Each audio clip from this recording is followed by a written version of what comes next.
Sam and I were having an off mic conversation that always, I'm always going to bring it to the mic, because I think it's important that we have these discussions publicly. And you asked me a question about the new Muhammad Ali documentary. Mm-hmm. And I was saying that, for me, I'm sure Ken Burns did an excellent job because he's a very skilled documentarian. But for me, I realized that everything that we consume has been curated. We had this conversation in class with Carr on Saturday, curated for us to feel and think, to be indoctrinated, to participate in this thing called America, and I was watching CBS Sunday Morning. I was telling you about that. And Mayberry, they did this whole Ted Koppel went to Mayberry, which doesn't exist. It's a fictional town somewhere in North Carolina. It's not real. But yet, I remember growing up, liking little Opie and Andy and Golly, the Gomer Pyle and little Barney Fife and them. And, you related to them even if you didn't see yourself. And you aspired to this wholesome, life. And we all kind of grew up, wanting to get married and move to a town like that. But in reality, that town would never let me and you in there. We couldn't eat at the lunch counters. We would be treated like trash. And I feel like, we're at an inflection point where everything we consume has to be second guessed and examined through that lens. And I'm not even saying Ken Burns is nefarious. I'm saying that he doesn't have the capacity to see us, because many of us don't have the capacity to see us. We don't even see ourselves except through that same lens. So we judge one another and ourselves based on what we've been indoctrinated to believe about what this is. And so, everything that I watch now, I'm like, all right, what's the agenda? Who is it served? And I think, there's some Black folk that are putting out content, and even I don't think they're doing it to destroy Black people. But I think, it's like white acceptance is everything. We were just, watching the Emmys this weekend, and it's like, okay, who are these awards for? The Crown got all the awards. So we're celebrating a monarchy that propagated slavery and horrors throughout the, Central Latin America, the Caribbean, and divvied up Africa with their German and their Dutch and their French brethren, and, made a plan for us. And but the Crown, it's like, really, this is what we're doing? All these monuments of mediocrity that we erect to people who could never do the things that were done previously. All they do is borrow and steal, and then rape, pillage, and destroy. But there's some good things, right? So, I'm sure Muhammad Ali looks really well. The clips that I've seen is well done, but I have to watch it with a different eye now, thanks to, when you know better, you just have to do better. Do better. Yeah. So what about? I haven't seen it. And so someone was just asking me about it and wanted to look at his chart, Muhammad Ali's chart. They found it independent of me, but it made me curious. And then I saw your tweet, or maybe I even saw your tweet before. I was like, oh, cool, and I haven't watched so much of Ken Burns, maybe somewhat because I'm wary of documentarians, it's like how we, piece out history, how we talk about history. It's a different thing when it becomes entertainment, right? How we might romanticize, or even like a screenplay related to history, like Troy, going with a whole different thing. I was just discussing with an astrologer who was like, they took the gods out of Troy. And I'm like, that wasn't the point. Everyone has an agenda whenever they're making something cinematic. Right. I mean, and that's the thing, but we have a very difficult time separating reality from fiction, because this country was built on fiction. From the George Washington, liberty, give me liberty or give me death. But you're keeping people in bondage. You literally are keeping people in bondage, and then saying, give me liberty. Liberty is everything. Mm-hmm. George Washington owned 300 plus human beings. Those teeth in his mouth came from the people on the plantation, those Black people with the beautiful teeth. Those wooden teeth, that's what we were taught in school, wooden teeth, right? So now it's like, damn, everything's a lie. Everything's a lie. So a country built on mythology and fiction, like real mythology and fiction, it's really hard for those of us who are in here who are taught in the school system the mythology and the lies. Yeah, and it comes in very subtle ways. So I watched the, Falcon and the Winter Soldier. And so the Falcon becomes Captain America. And so it's played by Anthony Mackie. Yeah, I watched it. Okay, so you know about it. And I as I was watching, this is before I got my TV, so I'm watching on my iPad, in my new apartment. And I remember looking at it like, the hell am I watching? Like, where are they going? Especially when they got to the point where, Anthony Mackie is confronting the brother. Like, they tried to deal with some things, but Mackie's solution was basically like, well, let me still down on the costume and root for America. I was like, that's your solution. That's interesting. Okay. Well, Dora Milaje show up and they're like, right. So, but that thing is a little different for me because it does bring in like the original, the first person experimented on who was black. Mm-hmm. And the first person that it worked on was black. And there's no Captain America without that shield, which comes from Wakanda. And so Anthony Mackie, at the end of that, I hope we're not giving away too much. Y'all should have watched it already. And I'll say spoiler. Or years, or a year at least. Spoiler alert. The Dora Milaje delivered a costume, right?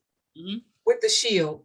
So he's going to be, I don't know if he's going to be called Captain America, but then what does that mean? So I guess you're asking, like, what does it mean for this black man who they didn't want? They ushered out some other weird looking white dude to take over. Who ended up being a murderer. Right. But isn't that the truth though? It is the truth. But I think, one of the things I often think about is, because, you might say like, well, Sam, aren't you the one who says like, you want the table? Yeah, but I want the table, but we have to recondition how we talk about even the table. And, you could say, well, Anthony Mackie went, his character, I should say, went for the table. And I'm like, yeah, but how does that really work? And why do we try to, like, blackface particular white characters? Like Superman is going to be like a black man, or, we should have Idris Elba playing James Bond. Like, I took serious issue with that one. Okay. So one would argue, we complain about representation, and then when we get it, we complain about representation. So y'all complain about everything, and you're saying we don't want a blackface version of your stuff. Like, so. Well, we can create a different version of things that are more related to our experience. So, for instance, having Idris Elba become not just 007, which is open. I mean, that's just it could be anybody particularly, but he's going to become James Bond. People were lobbying like he should be the next James Bond. And like, how does that work considering the trajectory of what James Bond does, that a black man goes inconspicuously into largely white spaces, like as a spy. Now, he could be a waiter. Well, he could be a waiter. Well, this is from, be the driver. He could be inconspicuous. Black people are invisible everywhere. What are we talking about? But are they prepared? Then this is my point. Then are they prepared to do it as a different thing? So, for instance, Sam Greenlee said in The Spook Who Sat by the Door, a black man with a mop can go anywhere in the world, right? So we saw an iteration of that in The Banker, starring Anthony Mackie, and I forgot who else was in that. Samuel L. Jackson and a few others. But they were taking over banks. And there's a scene where Nia Long plays the wife. She comes in, she's cleaning. Mm-hmm. No one's paying any attention to her because, of course, she's doing her role, but she's actually the one. So, but you're right. Okay, go ahead, continue. If we're going to talk about a black man as a spy for the empire, because that's essentially what James Bond is. He's for the empire. He's for the British Empire. Then you're going to have to do something, innovative, and it's not just going to be him as James Bond. We have to start talking about, well, is there any inner conflict? Especially if he goes into an African country, because if Idris Elba, I believe, is of, like we all are, African descent, but I think he's even more direct. I don't know if he's from. Right. I know he's African, and I think he's part of that Windrush crowd that came through. Yeah. But I would imagine though, because Idris seems like a brother that knows who he is and where he comes from. I'm imagining that there would be, like, if Denzel took a role, cultural awareness would be kind of built in, don't you think? Built into. Well, I mean, I would hope, but people were lobbying for that. I don't know if Idris would even take the role. You know, be like, yeah, no, I'm good. I'm not Bond. But we want to have that, not realizing like, well, we can come with different things, come with a different trajectory. We come from a different experience. So when people say, well, y'all complain and you want representation, we want representation that represents us, not your vision of us. That's the point that I make. Okay, so he's Sierra Leone. That's where I knew he was African, of direct African descent, like we all are, but.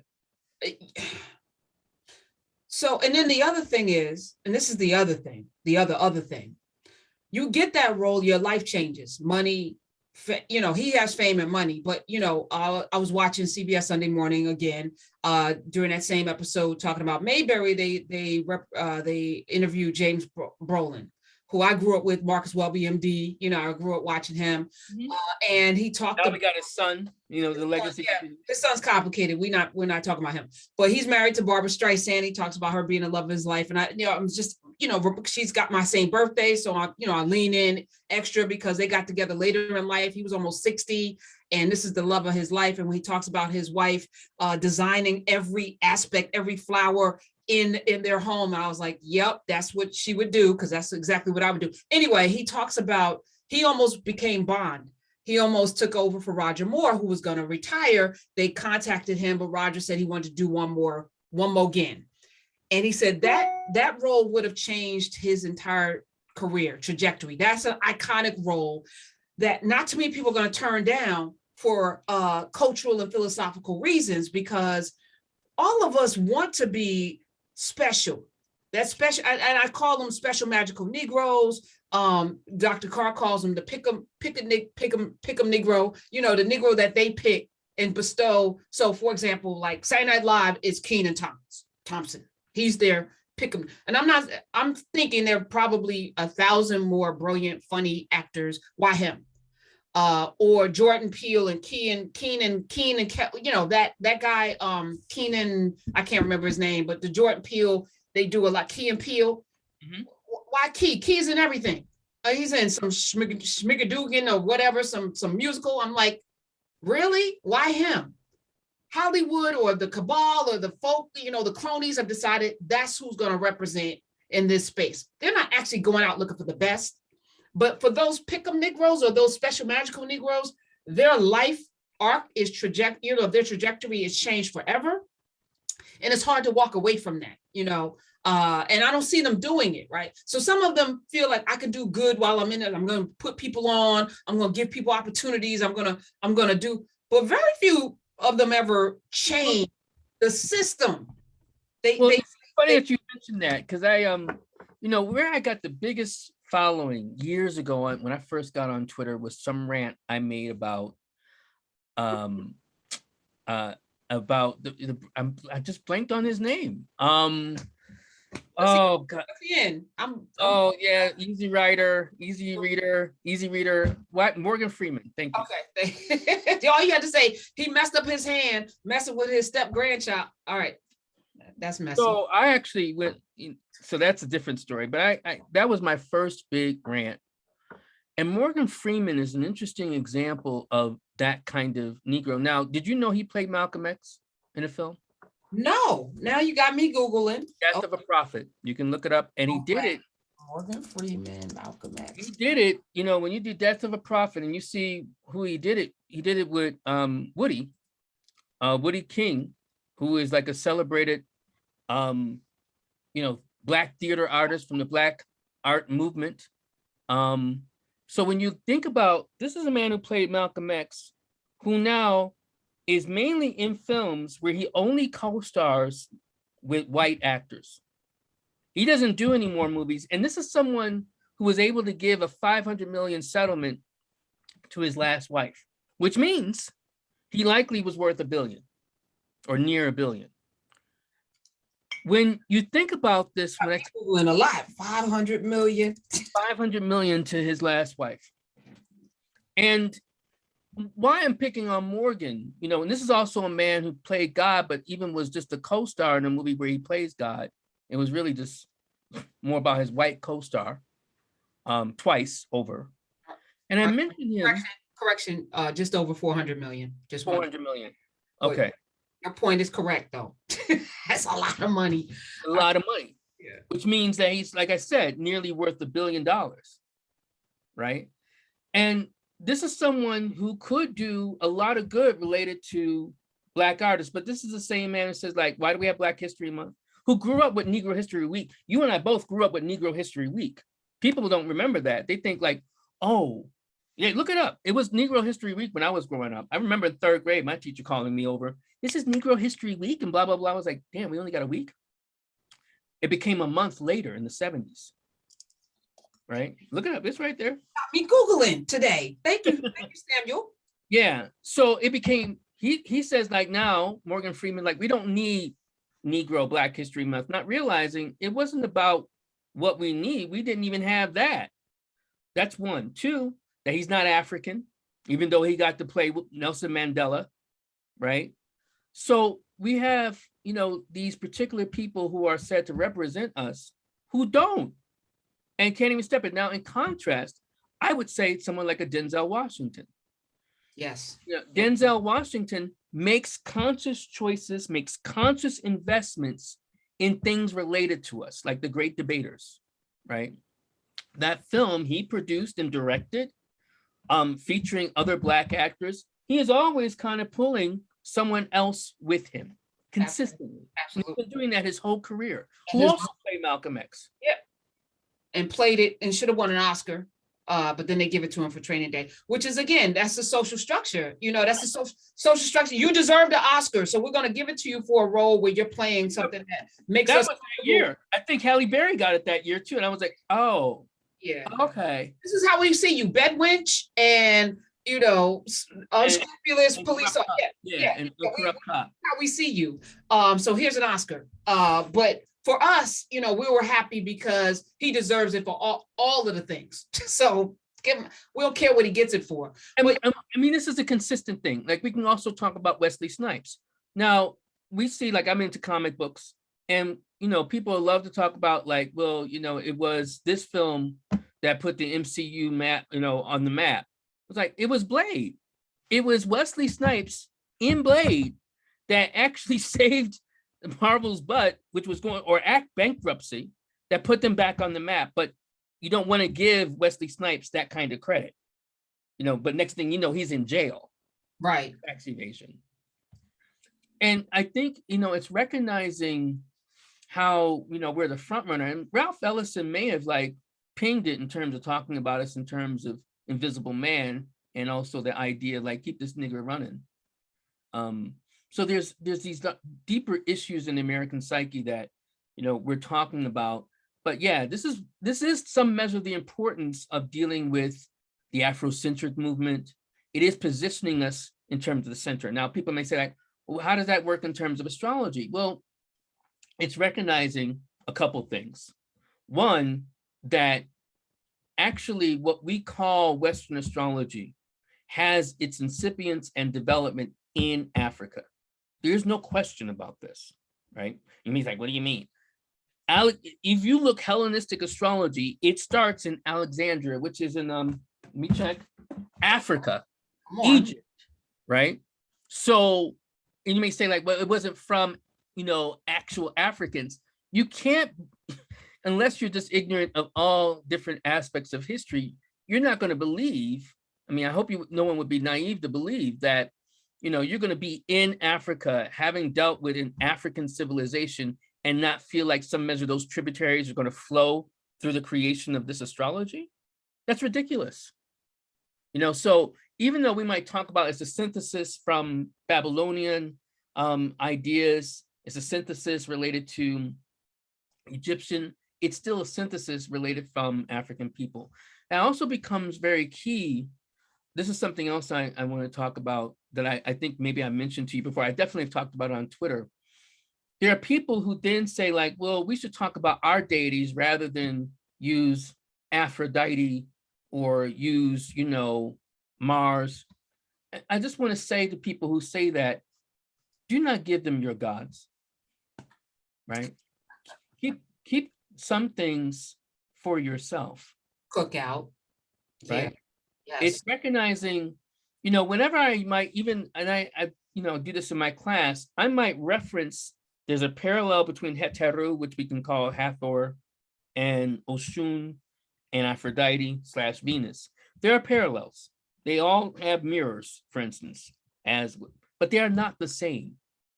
We can't reduce people's gods to archetypes, right? And they're all similar. You know, recognizing that, you know, there are people who beseech Oshun, who are named after Oshun, you know. So we have to be very careful in trying to, again, kind of go on what we were talking about with Hollywood, trying to fit, you know, new wine into old wineskins, you know, trying to kind of like, well, to fit in. We have to be prepared to kind of create new heroes, new dimensions of how we talk about people. Like I said, I would love to see like a spy, yeah, who's Black, maybe representing the United States or the British Empire, who's kind of in limbo, you know, in terms of how this might mean. All flips. Or flips, right. You Um, know, it's complicated.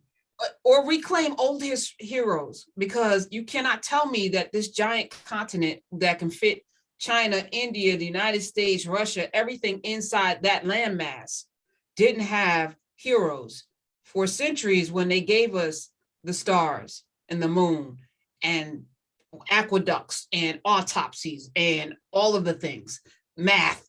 You know, you can't tell me that they didn't have heroes. And you can't tell me that the Greeks and the Romans didn't borrow, because they borrowed everything else. So what the hell? I mean, even the virgin birth. Hello, I'm sorry. Come on. Romulus and Remus, borrowed, stolen. I just, you know, so we should reclaim, which is part of the thing we're doing over narrative, is first remembering more recent history, but we're going to go all the way back. I'm on a 20-year journey in this space. I'm committed to reclaiming everything we lost in the fire called 400 years of enslavement and colonization. Yes. Right. But I think it starts with, you know, to bring it full circle, with asking questions about what are you looking at? And what is the narrative? What is the story? And that really does become key, because, you know, I'm not going to go too deep into it. This is like a bit of a tangent. Like when we see all these different stories, you know, like people who are dying in hospitals, who didn't get the vaccine, why is that story being published? Right? Or when we see like, oh, you know, this cop, you know, saved this kid from being killed, blah, blah, blah. Why is that story being published? See, my background, even though, yes, I have a degree in African American studies and people say I'm an astrologer, my undergrad background is in public relations, where my professors were very forthright. Your job is to shape public opinion. It is to mold public opinion. So it was the conscious intention of having you think a particular way.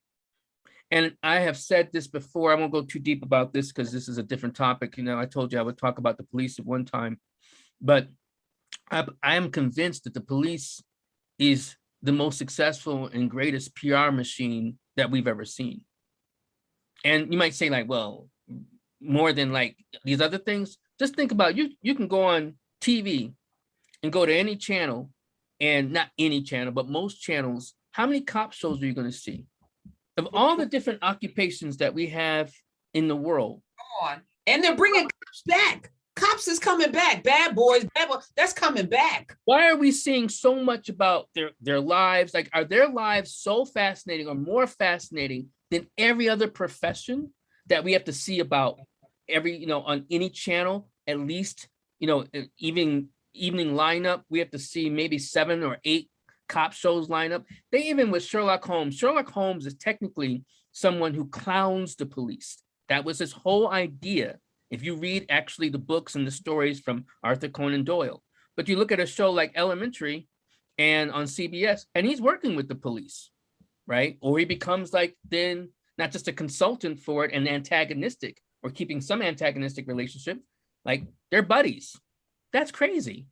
That's not even the original character. He used to clown them.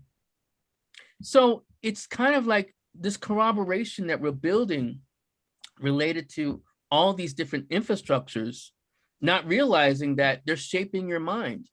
And why are they shaping your mind? I can go back with police. They want you to think the police are your friends, that the police are there for you, to support you, that they're natural. Like you can't imagine your life without the police.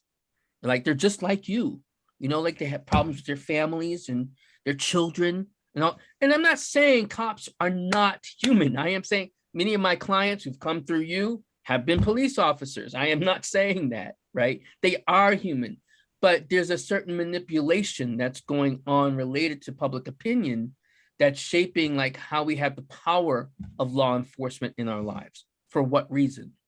As I watched them on horseback with whips at the border in Texas, whips on horseback, I was triggered. Texas is big. I mean, Texas is big on being on horses, and there's been a couple episodes where they've tied up, or I've seen one particular picture where they were rather on a horse, and they had the brother tied up for a traffic violation. Y'all come on now. You are saying a whole lot right now. And I can't imagine my life without police, because 99.9% of the time, they aren't in my life except to stop me for a traffic violation, which is always triggering. But when I needed them, like recently, well, during the pandemic, somebody broke into one of my places and stole some stuff. I still haven't got my stuff back. And I know who did it. And they haven't got my stuff back. So we file a report, and then what happens? God forbid we're in a life or death situation. I had a police officer who was in Nubia talk about on her job. She was a whistleblower. She would tell, to the point where when she needed fellow officers to come, they wouldn't come. She said, but thank God the black ones would. The black officers would, which is why even when we go into these spaces, we need to go in sober, understanding what the mythology is that we're supposed to be a part of, and make sure we do swear to serve and protect when we come in.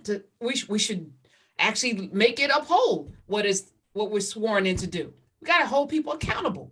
All right, you done got me going. All right, what did Muhammad Ali's chart say? He's a great chart. I mean, like, I can talk about his chart. I mean, he's a Leo rising. With he's a Capricorn sun. I believe his moon is in Aquarius. If you give me the power to share, go ahead. I can share his chart. All right, so let me just share his chart. I'm gonna do it in a different style. I'm gonna do it in equal houses. Hold on 1 second. Let me get up the chart I want to get up. Yeah, I mean, he has a fascinating chart. I actually teach his chart when I use it with my students. So you guys are going to get a jump on that. But he's 19 degrees Leo rising, moon in Aquarius. Venus is directly opposing it, and his Mars is square to his Pluto. Some of the things I've talked about in narrative. And what is fascinating, like, well, what is compelling about his chart? He has both elements of it. He has the very strong Mars. When I say strong Mars, it's not too far from his midheaven if we use like Taurus as his 10th house. But Mars is square to Pluto. That gives a certain level of intensity, needing to fight, grit. And you may say, like, well, Mars is in detriment. Why would Mars, where he's supposedly weak, make him strong? Well, that's the thing to understand about planets in detriment. I make the argument when we talk about essential dignity, meaning that a planet is in a place where it naturally belongs, like Saturn, Aquarius, Mars, and Aries. When it's in that particular place, it feels, yeah, I'm good. When it's out of place, it has a sense of not belonging, but wanting to belong. So Mars in Taurus gives a lot more fight. Someone who wants to kind of make things happen rather than just like, oh, I know I can fight. Well, he wanted to improve. Actually, I don't know what the documentary covers, but one of the stories I heard about how he got into boxing, some boy stole his bike when he was a young boy. And he actually decided that he wanted to get his bike back and be able to defend himself. So he went to the gym, and that's how he got into boxing. And so he became someone who was determined by virtue of not feeling empowered or having power to gain his power. Now, if we look at the ruler or the planet in charge of Taurus, Venus is directly opposite to his ascendant. What does that highlight for him? Well, this highlights a lot of things, but it highlights also something that Muhammad said about himself. He said, you know, I float like a butterfly and sting like a bee. So here's someone with that Venus who indeed did float like a butterfly, who would talk about how pretty he was, you know, and it wasn't just about vanity. He wanted Black people to love themselves, to feel glorious, and to embrace the feeling of glory, being glorious. But at the same time, he believed in us fighting. He lived that aspect of his life. And so he lived that Mars, and then he also lived that Venus. So I think it does capture some, you know, beautiful aspects about his chart. I laughed a little bit about the Venus because, you know, he also, you know, roamed, you know, he had several different wives, you know, he has multiple children. So, you know, he, you know, sometimes, because people often think Capricorn, well, that's like a boring sign. I've actually heard that. That's a quote from people on Twitter, not realizing Capricorn is not a goat. It's a sea goat. But even if we just go with the idea of a sea goat, goats are randy, you know, like horny like a goat, all these different things. And Capricorns can often get in trouble for that. So he was no exception in terms of that dimension of his chart. Most of the Capricorns I know are a lot of fun.